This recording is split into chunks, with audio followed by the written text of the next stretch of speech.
कसा वाटला मग आजचा एपिसोड? म्हणजे ज्या प्रकारे इतकं बिग बॉसनी इतकं सगळं राशन दिलं ह्या लोकांना आणि त्यांना ते जपताच आलं नाही. म्हणजे देवाने तर भरपूर दिलं, पण आपल्या हाताने आपल्या कर्माने घातलं, ते फेकून दिलं असं म्हणू शकतो आपण. इतकं सुंदर गोल्डन रेशन कार्ड भेटलं होतं, पण त्यांना ते सांभाळता आलं नाही. तर आजच्या नॉमिनेशनमध्ये ज्या प्रकारे जोड्यांनी नॉमिनेशन करायचं होतं, तर सगळ्यात अगोदर जो अर्धा टास्क होता तो आज पूर्ण झालेला आहे. तर बिग बॉसमध्ये ना पहिली गोष्ट मला बिग बॉसना एक सांगायचं की big boss please physically task द्या. कारण ह्या टास्कमध्ये इतकी काय म्हणजे ठीक आहे, एखादा टास्क तुम्ही देऊ शकता, पण प्रत्येक टास्क असं ओपिनियन देणं हे नको ना. त्यांना लढू द्या, त्यांना स्वतःच्या जीवावरती नॉमिनेशनपासून वाचू द्या, टास्क द्या. पण ह्याच्यामध्ये बिग बॉसचे लाडके सदस्य येणार नाहीत ना, त्यामुळे बिग बॉस कसे असे टास्क देतील. तर सागर आणि प्राजक्ताची जोडी होती आणि त्यांच्यासमोर जी जोडी होती ती रोशन आणि सचिन दादाची होती, जे त्यांना नॉमिनेट करणार होते. रोशन दादाचा स्टँड फर्म होता की मला सागर दादांना वाचवायचं आहे, कारण ते कम्पेअर टू प्राजक्ता जास्त दिसलेले आहेत. आणि सचिन दादाचं म्हणणं होतं की मला प्राजक्ताला वाचवायचं आहे, कारण तिने कॅप्टन्सीमध्ये ती जास्त दिसली आणि कॅप्टन्सी तिने निभावली चांगली. बट मुद्दा हा आहे की ते मिस्टर इंडिया कोण आहे ते सांगायचं आहे. जे दिसलेच नाही त्या लोकांचं नाव घ्यायचं आहे. बट इथे सचिन दादा जास्त बोलले पण नाहीत आणि रोशन दादाचा स्टँड फर्म होता, त्यांचा स्टँड फर्म होता. जे म्हणत होते की रोशन दादा की बाकीच्या लोकांवरती डिपेंड राहून खेळतात, आज त्यांचं दिसून आलं की त्यांचा स्टँड फर्म होता. त्यांनी बिलकुल पण जे रिअल आहे, जे फेअर आहे ना, त्या गोष्टींना सपोर्ट केला त्यांनी. आणि क्लिअरली यार कोणाला पण विचार, लहान मुलगा जो बिग बॉस बघतो त्याला विचारलं असेल की कॅप्टन्सी कोणी चांगली निभावली, हा टास्क नव्हताच. कोण जास्त दिसते, मिस्टर इंडिया कोण आहे, कोण गायब आहे ते पाहायचं होतं. क्लिअरली त्या दोघांमध्ये कम्पेअर केलं तर सागरदादा जास्त दिसत होते, बट त्यांचा डिसिजन नाही होत होता. बिग बॉसने क्लिअरली वॉर्निंग दिली की जर तुम्ही नाही केलं ना तर तुम्हाला सिल्वर रेशन कार्ड भेटेल, जिकडे 50% राशन कमी होतं. आणि इथे राकेशचं म्हणणं होतं की नाही, 50% राशनवरती तर माझं होणारच नाही, मला हे चालणारच नाही, असं त्याचा स्टँड होता. आणि त्यांना सांगत होतं की ते करा, पण त्यांचा काही डिसिजन झाला नाही. त्यामुळे बिग बॉसने 50% राशन कमी केलं आणि राकेशने डायरेक्ट बॉटल फेकून दिली. शिट यार, अशी करून बॉटल फेकून दिली. आणि त्याच्यानंतर मग त्या घरच्यांकडे डिसिजन सोपवला. इथं पण मेजॉरिटी झाली नाही, कारण सेम सेम झालं. मग इथं सोनालीने तिचा जे ओट होतं ते चेंज केलं आणि सागरांना दिलं आणि प्राजक्ता नॉमिनेशनमध्ये आली. तर हा टास्क संपला. त्याच्यानंतर तन्वी आणि करण दोघे समोर आले आणि त्यांच्यासमोर विशाल आणि दीपाली आली. आणि क्लिअरली कोणीही सांगत होतं की तन्वी किती दिसलेली आहे, कारण करण खूप जास्त ओव्हर कॉन्फिडन्स असतो आणि तो फक्त पाठीमागेच बोलतो प्राजक्ता, आणि ते दोघं फक्त बिचिंग करत असतात. बाकी त्यांचं ओपिनियन इतकं पण दिसत नाही आणि गेमच्या पॉईंट ऑफ व्ह्यूने दिसत नाही. त्यामुळे इथं क्लिअरली समजत होतं की तन्वी, आणि इथं विशाल पलटू शकत होता. इथं विशाल हिरो बनला, कारण तन्वी ज्या व्यक्तीने त्यांना नॉमिनेट केलं त्याच व्यक्तीला त्याने वाचवलं. इथं विशाल क्लिअरली स्मार्ट गेम खेळा, आणि इथे त्याने तन्वीला सेव्ह केलं. दीपाली त्यांनी पण तन्वीला सेव्ह केलं आणि करणला नॉमिनेट केलं. त्याच्यानंतर ओंकार आणि रोशन आले, त्याच्यासमोर रुचिता आणि प्रभू होते. तर इथं खूप क्लिअर होतं की ओंकार तर कधी दिसलाच नाही, थोडासा दिसला असेल तो पण दिव्यासोबत, त्याच्या व्यतिरिक्त तो कुठेही दिसलेला नाही. आणि हां, अजून एक गोष्ट आठवली की अजून एका ठिकाणी तो दिसला जिकडे राकेशला दादा हे करताना आणि त्याच्यानंतर रडताना दादासाठी, कारण दादा नाराज होता. That's it. ह्याच्या व्यतिरिक्त तो दिसलेला नाही. आणि इथे रुचिता आणि इथं मला प्रभूचे कौतुक, प्रभूला गेम समजतो, तो खूप चालू माणूस आहे, त्यामुळे त्याला कमजोर समजू नका. आणि प्रभूने खूप स्ट्रॉंगली त्यांचे पॉईंट हे केले आणि त्यांनी सांगितले की रोशनदादा दिसले, त्यांनी स्वतःच्या टोळीच्या विरोधात जाऊन पण एक स्टँड घेतला की मला ही चोरी आवडली नाही, मी असं करत असेल तर मी खेळणार नाही. तर हा स्टँड प्रभूने सांगितला आणि क्लिअरली ते ओंकार नॉमिनेट झाला आणि रोशनदादा वाचले. त्याच्यानंतर ना राकेश आणि रुचिताची जोडी आणि त्यांच्यासमोर दिव्या आणि अनुश्री, इथं मुश्किल होणारच होती. आणि इथं त्यांनी त्यांचे पॉईंट मांडले, सगळ्यांनी आपापले पॉईंट मांडले. पण पॉईंट इज की इथे दिव्याचा पॉईंट, राकेश दादाच्या मनामध्ये काय चाललं आहे हे मला समजतं. त्यांचे विचार करण्याची जी आहे ना, विचार ते मला समजतात. ते माणूस म्हणून खूप चांगले आहेत, त्यांनी हे केलं त्यांनी ते केलं. पण पॉईंट इज की माणूस म्हणून कोण किती चांगला आहे हा टास्क नाही. मिस्टर इंडिया कोण आहे तो टास्क आहे. कंपॅरेटिव्ह त्या दोघांच्या रुचिताने कोण जास्त दिसलं हा टास्क आहे. रुचिता अनुष्काचा मुद्दा सोडून राकेश बापट कुठेही दिसलेला नाही हा मुद्दा आहे. आणि कोणालाही समजलं असेल, कोणालाही म्हणजे कोणालाही समजेल की काय पॉईंट आहे. पण इथे दिव्या हे साबित करण्यामध्ये जुटली होती की राकेश बापट किती महान व्यक्तिमत्व आहे, किती चांगला माणूस आहे. ठीक आहे, नो डाऊट ते चांगले आहेत. मुद्दा काय आहे, कोण दिसते हा मुद्दा आहे ना. पण तिचं नाही, ते खूप हा ठीक आहे, तुला मनातलं त्यांच्या कळतं, तुला सगळ्या गोष्टी कळतात त्यांच्या. पॉईंटवरती बोल ना. मनातले ग्रजेस पकडून असं असं थोडी नसतं की मनातले जर तू कॅप्टन झाली तर मग असा कसा लीडर की एकाला पर्सनल ग्रजेसच्या पॉईंट ऑफ व्ह्यूने जज करेल. हा लीडर नसतो ना. लीडर सगळ्यांना सेम, भले एखाद्याने चुकी केली त्याला शिक्षा देऊन ती गोष्ट तिथे संपवणारा लीडर असतो. विषय संपला असा लीडर नसतो प्रत्येक वेळेस.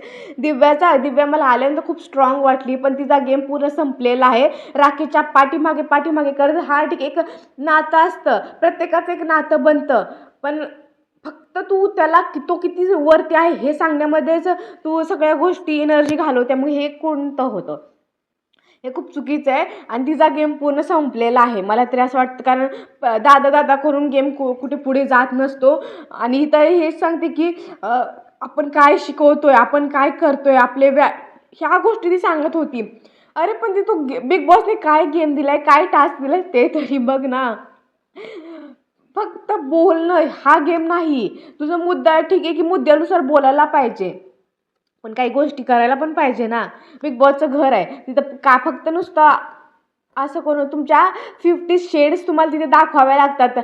एक चांगला माणूस आहे म्हणजे तो फक्त कोणाला फक्त रिस्पेक्टच करतो असं नाही, काहीतरी बाकीच्या पण गोष्टी करतो ना. कारण प्रत्येक माणसाचे 50 शेड असतात, ते पण दिसू दे ना. पण ठीक आहे, जाऊ दे. तिचा स्टँड होता. आणि इथे बिग बॉसने सांगितले की तुम्ही निर्णय द्या, नाही तर तुमचं राशन 25% वरती येणार आहे, तुम्हाला ब्रॉन्झ रेशन कार्ड भेटणार आहे. इथे राकेश मला हां दिव्या दे, जाऊ दे, सोड सोड. इथे ती म्हणली नाही मी तुझं पण ऐकणार नाही, मी कोणाच ऐकणार नाही, कारण मला तुला सपोर्ट करायचा आहे, विषय संपला, असं तिचं म्हणणं होतं. मग असा कोणता लीडर असतो की जो राशन किती संपलं, कोण किती जेवतंय, काय करते, मला त्याचा काही फरक पडत नाही असं म्हटली ती. की किती जेवण केलं तरी मला फरक पडत नाही, माझा डिसिजन बदलणार नाही. लीडर तो असतो जो सगळ्या समाजाला घेऊन पुढे जातो. पण ठीक आहे, तिला फक्त दादा दादा करायचा आहे, तिची पर्सनॅलिटी तशीच बाहेर दिसते, तिचा पॉईंट ऑफ व्ह्यू आहे, तर आपण काही करू शकत नाही. आणि इथे मग त्यांचं 25% वरती राशन आलं. जो राकेश 50% वरती राशन येणार होतं त्यावेळेस बोलला की मला हे जमणार नाही, हे काय गेमच तुम्हाला कळायला नाही, हे असं कसं बॉटल बिटल फेकून मारली. 25% वरती आल्यानंतर शांत जाऊन बसला. हे जे ड्युल पर्सनॅलिटी आहे ते जरा थोडी हजम होत नाही. कारण जे आता भरपूर लोक म्हणतात की बरं झालं रुचिता झाली, ठीक आहे, तिच्या शब्दांनी ती झाली असेल त्याचं नाही, पण गेम पॉईंट ऑफ व्ह्यूने पण पाहिलं पाहिजे ना. रुचिता नॉमिनेट झाली आणि राकेश शांत होता, बॉटल बिटल काही फेकली नाही. त्याच्यानंतर जो नॉमिनेशनपासून वाचला ना, तर बॉटल फेकली नाही. घरच्यांवरती डिसिजन सोपवला की तुम्ही हे करा. आणि वोटिंग रुचिताला 5 आले आणि करण, सागर, दीपाली यांनी टीम चेंज केली, म्हणजे त्यांनी रुचिताला वोट केलं. आणि इकडे 5-5 वोट झाले होते, 5-6 वोट झाले होते. आणि सोनाली ॲज युजल, सोनालीला कोणताच टास्क खेळायचा नसतो. काय झालं असतं तर होऊ दे ना, बघितलं असतं, काहीतरी झालं असतं ना. पण तिनं मी जाऊ दे, सोड, मला नाही द्यायचं वोट. अरे हिला का आणलंय, ड्युटी करायची नाही, टास्क खेळायचं नाही, ओपिनियन द्यायचं नाही, मग ही कशासाठी बिग बॉसच्या घरामध्ये. बिग बॉस अशा कंटेस्टंटला काढून टाका. मग इथे प्राजक्ता, करण, ओंकार, रुचिता, विशाल, प्रभू, दीपाली आणि सोनाली हे लोक नॉमिनेशनमध्ये आलेले आहे. सगळ्यात जास्त खतरा ओंकार, नो कॉन्ट्रीब्युशन. ओंकार, करण, रुचिता हे तिघं आणि प्राजक्ता हे जरा कमी, करणकडे थोडीशी फॅन फॉलोइंग आहे त्याच्यामुळे. बट हे लोक आणि प्राजक्ता बिग बॉसची फेवरेट आहे. ओंकार, रुचिता हे दोघांपैकी कोणी जाऊ शकतं. रुचिता कंटेंट देते, आपण बघूयात. पाठीमागे टास्क संपला, पाठीमागे सगळ्यांना माहीत आहे, त्यांच्याच ग्रुपमध्ये सगळे राकेश बापट विषय बोलतात की आपल्याला सगळ्याला माहिती आहे ना कॉन्ट्रीब्युशन कोणाचं कमी आहे. तरी पण तिथं स्पर्धा होती दिव्याची की कोण चांगला माणूस आहे, ही स्पर्धा करत बसली होती. आणि पाठीमागे सगळे बोलत आहेत, त्यांचा स्वतःचा ग्रुप बोलतोय की रुचिताचं कॉन्ट्रीब्युशन जास्त आहे कम्पेअर टू राकेश, पण तोंडावर बोलण्याची जास्त कोणाची हिंमत नाही. त्याच्यानंतर तन्वी जाऊन विशालला सॉरी बोलते, थँक्यू बोलते आणि सांगते की तुला माहिती आहे ना माझा गेम आहे. आणि विशालने बरोबर ओळखला, हा मला माहिती आहे तुझा गेम आहे, तू गेमसाठी ह्या सगळ्या गोष्टी करते आहे आणि आय नो इट काय गेम चालू आहे तन्वीचा भाई. ती एक कॅरेक्टर पकडून आहे, जी कॅरेक्टर ते विशालने बरोबर बोललं की ही बिग बॉसची फॅन आहे, त्यामुळे ते कॅरेक्टर पकडून आहे. पण 24 तास कोणी ॲक्टिंग करू शकत नाही, त्यामुळे कधी कधी सुटून जातं ते कॅरेक्टर. तर ही गोष्ट. त्याच्यानंतर सगळ्यात मेन मुद्दा जो आला ना, तो मुद्दा म्हणजे चोरी. अगेन सगळे थांबतात, सगळे आयुष कॅप्टन असतो तो बोलवतो सगळ्यांना. आणि इथे मुद्दा हा असतो की सगळेजण इथं त्या ऋषिताचा टॉवेल चोरी गेला. आणि इथे जेवणावरून मुद्दा चालू होतो की अनुश्री आणि विशालचं फक्त जेवण नाही बनवायचं, बाकी सगळ्यांचं जेवण बनवायचं, रुचिता तू वेगळं जेवण नाही बनवायचं, असा मुद्दा होता. ह्याच्यामध्ये रुचिताचं आणि तन्वीचं चालू होतं. विशाल एक मुद्दा आणतो की माझा फेसवॉश, काय तो डायलॉग होता भाई.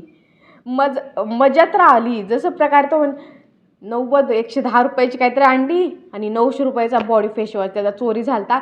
घेऊन येतो कॅप्टन रूममधून, असा येऊन असं फेकतो, काय प्रोमो कट केलं आणि ते करणच्या पायामध्ये जाऊन लागतो, सॉरी असं बोलतो. आणि त्याच्यावरून जो डायरेक्ट इथं कॅप्टनला चोर बनवलं. आणि जो मुद्दा असा मोठा होणार होता तो फुसला थोडासा, कारण सेम फेसवॉश होते दोघांचे, बॉडी वॉश होते. आणि तो मुद्दा इतका काय हाईप नाही झाला त्याच्या. पण ह्याच्यामध्ये तन्वी आणि रुचिताचं लागलं भांडण. इथं डायरेक्ट तन्वी तिला म्हणली की मेंटल हॉस्पिटलमध्ये बोलवा हिला काम करायचं नसतं, हिला फक्त आळशी आहे, हिला फोनही टाकायला येत नाही. ते मला हिंदी बिग बॉसचं आठवलं त्या कुनिका मॅमचं, की हिला काम करता येत नाही, हिला घरचं काम करता येत नाही. ठीक आहे, नाही येत तिला काम करायला, तिला नाही येत फोनही टाकायला, मग काय तुला येतं म्हणजे तू खूप जास्त संस्कारी झाली आहे, आणि तिला येत नाही म्हणजे ती काहीच नाही झाली. हे कुठलं की हिला जेवण बनवायला येत नाही आणि ह्याला फोनही टाकायला येत नाही, आळशी कुठली. रुग्णामध्ये मेंटल हॉस्पिटलमध्ये कॉल करा. हे क्लिअरली बिग बॉसने म्यूट केले शब्द. आणि लास्ट टाईम रुचिताने हे शब्द बोलले त्यावेळेस म्यूट केलेले नाहीत. हा फरक असतो फेवरेट आणि अनफेवरेट कंटेस्टंटमधला, जो दिसून येतो. आणि ते दोघीचं थोडं भांडण लागलं, पण रुचिताने बिलकुल रिॲक्शन दिली नाही. ती डान्स करत होती, बिलकुल रिॲक्शन दिली नाही तिने, आणि खूप चांगला स्टँड घेतला असं मला वाटतं. मध्येच नंतर राकेश बापट काहीतरी बोलतात आणि भाई तो तिथून वॉकआउट होतो बोलता बोलता. आणि ती ज्या प्रकारे बोलती ना, जा जा जा तू हेच करू शकतो, ज्या प्रकारे ती बोलत होती ना भाई, भारी वाटलं. ज्या प्रकारे मज्जा आली, तिने ज्या प्रकारे आन्सर दिलं की जा तू हेच करू शकतो, तुझ्या पाठीमागे ते बाकीच्या लोकांना बोलायला ठेवले ना, त्यांना बोलायला लाव तुझ्यातर्फे, आणि बिग बॉस त्यांची पेमेंट पण त्यांनाच द्या. भाई एवढं हसायला येत होतं ना त्या गोष्टीवरती. हा स्टँड जरा चांगला वाटला की शिव्याच्या व्यतिरिक्त तू हा स्टँड घेतला, ते एक भारी होतं. बाकी नॉर्मल तन्वी बोलत होती आणि तिने पूर्ण इग्नोर केलं तिला, ती डान्स करत होती. हा एक स्टँड चांगला वाटला. आणि बिचारा त्या विशालचा मुद्दाच फसला तिथे. आणि हे सगळं झाल्याच्या अगोदर तिकडे बाथरूममध्ये, कॅप्टन रूमच्या बाथरूममध्ये राकेश, ओंकार आणि ते आयुष्य कोणी किती जण असू दे, बाथरूममध्ये पहिली गोष्ट हे लोक दिसत नाही. ॲक्च्युअल मिस्टर इंडिया कोण आहे ते त्यांनी प्रूफ पण केलं, प्रूफही केलं. अजून तुम्हाला कोणता मोठा प्रूफ पाहिजे का की मिस्टर इंडिया कोण आहे ते. आणि बाथरूममध्ये एक तर दिसत नाही त्या अगोदरच ते, आणि ते पण बाथरूममध्ये जाऊन बोलत आहेत आणि फक्त त्यांचा आवाज येतोय. की दीपाली त्याने खूप चुकीचं केलं आणि मी तर माझ्या कानात कापूस घालणार आहे. बाई बिग बॉस यांना का आणलं, ह्यांना जर काही करायचंच नाही तर. आणि थोडासा दिसत होते हे लोक, ते पण आता बाथरूममध्ये जाऊन बोलायला लागले. आता ते फक्त आवाजच दिसणार. तर अशा लोकांचं काही म्हणणं नाही. आणि ते हे जे होती प्राजक्ता, विशालने बॉटल फेकली, हे काय ह्यांची काय म्हणजे बॉटल फेकली, ह्याच्यावरून ती करणला पाठीमागे बोलते की बॉटल फेकणं कसं आहे, हे खूप चुकीचं आहे, असं मला प्रॉब्लेम आहे बॉटल फेकल्याचा. राकेश ज्यावेळेस असा बॉटल खचाक फेकतो, चेअर फेकतो, आरशाला मारतो, त्याचा प्रॉब्लेम नाही, ते मॅनर्समध्ये बसतं. त्यांच्या सो कॉल्ड सोसायटीमध्ये बसत असेल ते, त्यांनी केलं तर गुस्सा, अँगर, आणि ह्यांनी केलं तर प्रॉब्लेम. त्याने बॉटल फेकली ह्याचा प्रॉब्लेम आहे तिला, आणि जे राकेश बापट करतो त्याचा प्रॉब्लेम नाही तिला. आणि प्राजक्ता आणि करण फक्त पाठीमागेच चुगली करतायत, बाकी यांचं काही नाही. दीपाली ते फक्त त्यांना जेवणावरून इतका प्रॉब्लेम आहे, ते अनुष्का आणि विशालचं जेवण त्यांनी बंद केलेलं आहे. आणि फर्स्ट डे सोनालीच्या वेळेस म्हणत होते की मी माझ्या संस्कारामध्ये बसत नाही जेवण कोणाचं बंद करणं, मी बनवणार, सोनालीनं काम केलं नाही तरी मी बनवणार, आणि आज रुचिताने ड्युटी नाही करणार म्हटल्यानंतर मी पण ड्युटी नाही करणार, मी पण हे नाही करणार, मी पण जेवण नाही बनवणार. हे ड्युअल पर्सनॅलिटी समजून येते त्यांची.